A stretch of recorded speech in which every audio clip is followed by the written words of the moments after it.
join us. This is Just Read It, and we're here at the Laurelhurst Village in Portland, Oregon. They're kind enough to donate their space for this endeavor. And what we do on this show is review books that we've recently read. And my name is Susan Stoner. I'm an author of the Sage Adair Historical Mystery Series.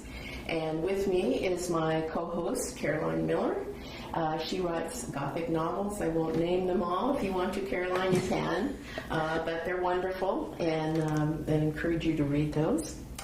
And then as our guest, we have Sarina Dorie, and she has written a number of things, and today I'm just going to show you two of her book covers. One is The Memory Thief, which is a series, and Sarina writes romance, science fiction, and fantasy. And then she has a series of, collection of short stories, and they're called Fairies, Robots, and Unicorns. Oh my! It's short stories mostly for adults. Cute. Isn't that a great cover? And she drew the cover. She's a graphic artist as well as a writer. So today we're going to talk about a book called Miss Peregrine's Home for Peculiar Children. It's a fantasy. It was a #1 bestseller. And we usually have our guests go first. So, Sarina, do you want to give us your take on this book? So this is a YA fantasy novel, and it follows a lot of the YA tropes that are in young adult fiction right now.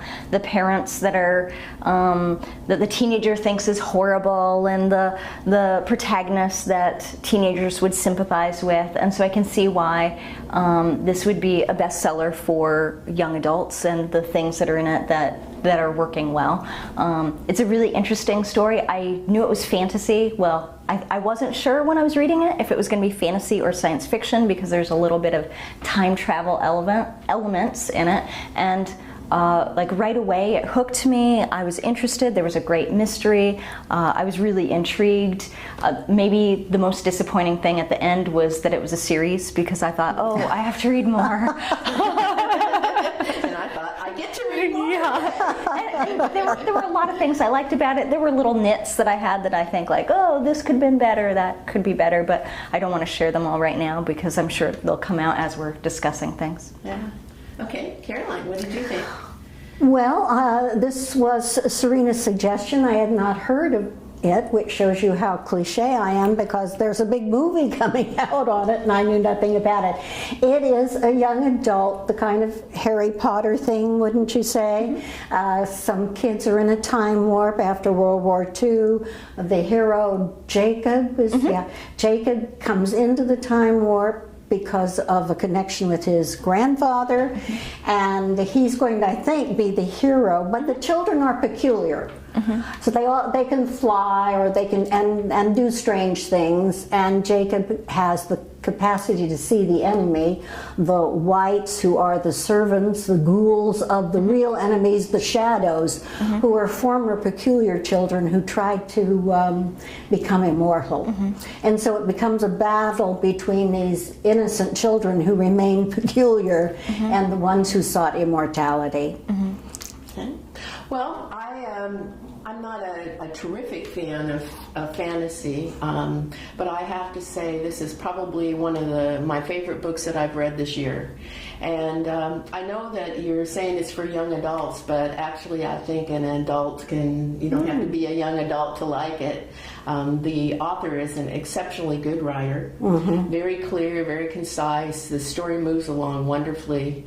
And I think the most amazing thing about it is that he hunted through old photographs and crafted his story around vintage photographs of most peculiar people.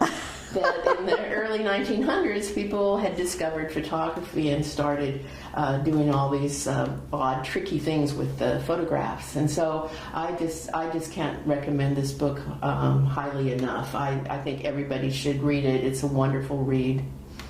So I think that's about it. Well, no, I've got a few things to say. I'm a nitpicker in this crowd. Oh, okay. I did not... I agree with you, Susan. A young adult should not be designated anymore that way, because we all have the child in us, and I'm a huge fan of Harry Potter and, of course, Pullman's trilogy, his Dark Materials, which is, for me, the best of them. I love the book. I agree. She is a flawless writer. You can follow. Here's my problem. There's no central villain in book one. It's scattered. Now, the book, you turn the page because the kids are peculiar. You're disoriented because you don't know what the time warp is. And you know there's some villain chasing someone for some reason, but it's not compelling like Harry Potter, where you know he who must not be named is out there from the start. So I thought the book pulled you through because it was peculiar, but it was not scary or frightening or compelling. Oh, for me it was compelling. I was hooked by the mystery. And at the very beginning, the story starts with a tragedy in the family, and I wanted to know, is this in Jacob's head? Is he crazy? I don't think he's crazy because it's a fantasy.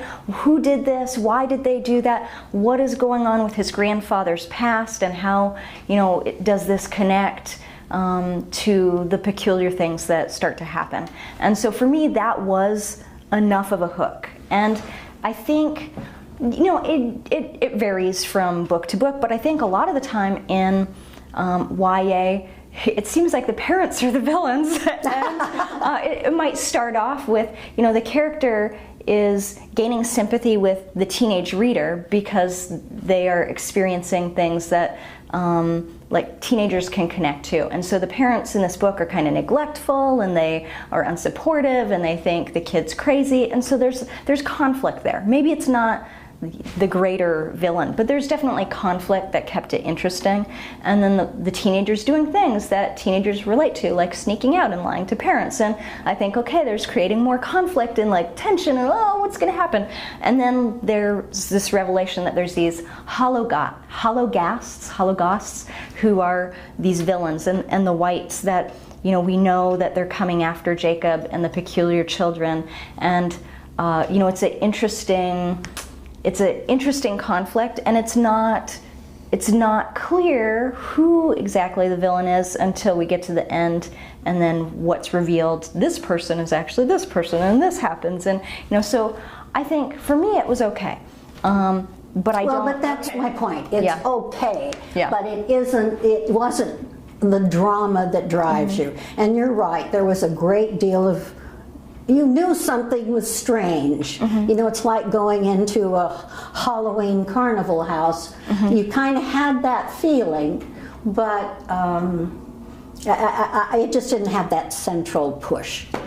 And I disagree. I actually think that I just wallowed in the book. I loved every chapter, every sentence. The pictures, I was amazed that the author was able to take those pictures, which were most peculiar, and then weave the story around them, and it actually worked, made sense. And he went through thousands and thousands of these photographs to find the right ones. Which so we're now at in the itself part is peculiar. Which in itself. Yeah, we're now at the part where we recommend either that people should read it, which is a red one, or we say give it a miss, which is a blue one. And since you're the guest, we'll let you go first. Okay. I would recommend this book for fantasy readers and YA readers. If someone doesn't like fantasy, they're not going to like the book. And if someone doesn't like YA, they're probably not going to like the book. So, that's my reservation of who I would recommend it to. But I've already recommended it to family, so I am recommending the book. Okay. And, Caroline, you next. She's afraid I'm going to take a blue one, but I'm going to fool her. Yes, it is a read. And as I say, I agree with you. The writing was lovely, and for that alone, it deserves a recommend. And I will make it unanimous. I highly recommend this to absolutely everybody. And thank you for being with us.